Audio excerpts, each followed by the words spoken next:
Assalomu alaykum qadrli ko'ruvchi do'stlar. Bayqash programmamizning bugungi sonini yoqtirib ko'rishingizni umid qilamiz. Xo'sh, unda dediktinglar, programmamizning bugungi soni bo'lsin.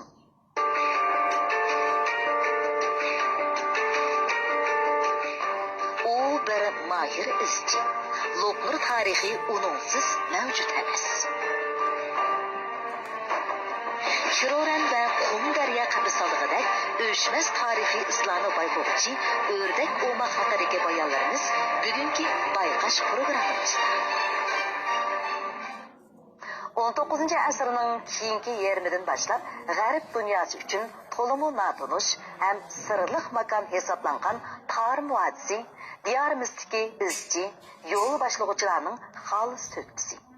Ajr mehnati bilan bu zaminga qiziqqan ekspeditsiyachilarga yo'l boshlab, timtasliqqa cho'mgan bu zaminni turli ekspeditsiyachi atroflarining qaynoq makoniga aylantirdi.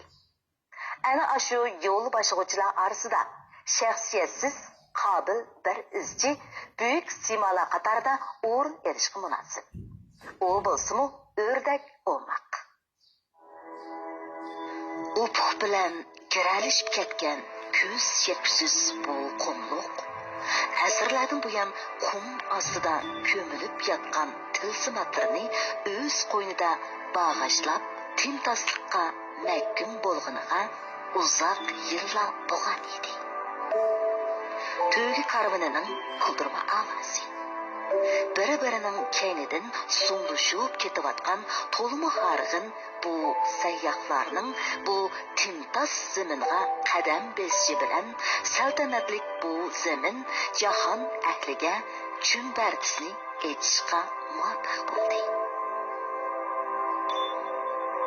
Bu 19. asrning oxirgi yillari edi.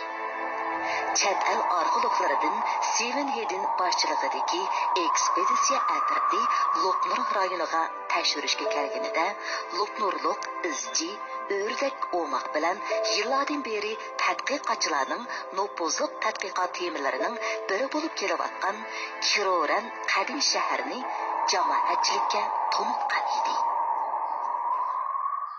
Lopnur va Kırorənni qadim shahar haqida gap bo'lsa, albatta o'rdak umaq degan kishi ko'z oldimizda namoyon bo'ladi.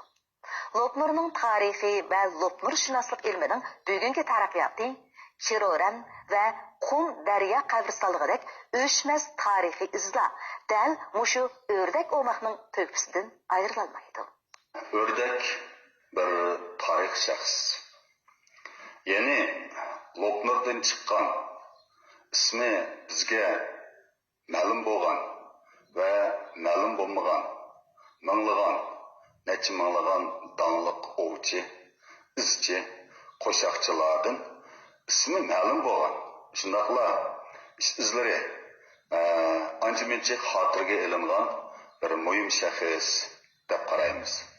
O'rdak oldi bilan bir donliq ovchi. Shundaqla usta qo'shoqchi, moyir izchi. Endi bundoq izlash endi Uyg'urlarda xili keng umumlashgan bir madaniyat bo'lsa-mu, hozir iz chalish yoki izlash asosan Lopnurda ko'proq saqlanib qolgan. Hozirmi Lopnurning har qaysi joylardan mana shu o'rdak umaqning izini besib iz çalışlık bilen şoğullanğanlar yoki izni biladigan naytı danlıq izchi mayırlar var.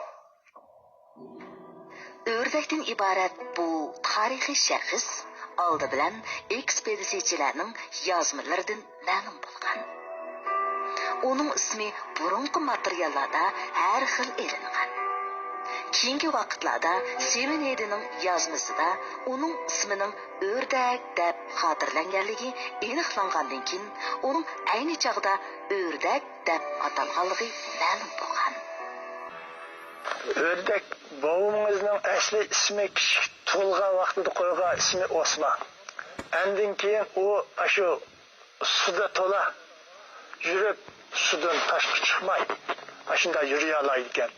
Şunu bilan endikimizde bunu meni o'rdak o'g'lim deb akilitib qo'yib qo'ygandan keyin ismi o'rdak bo'lib ketgan.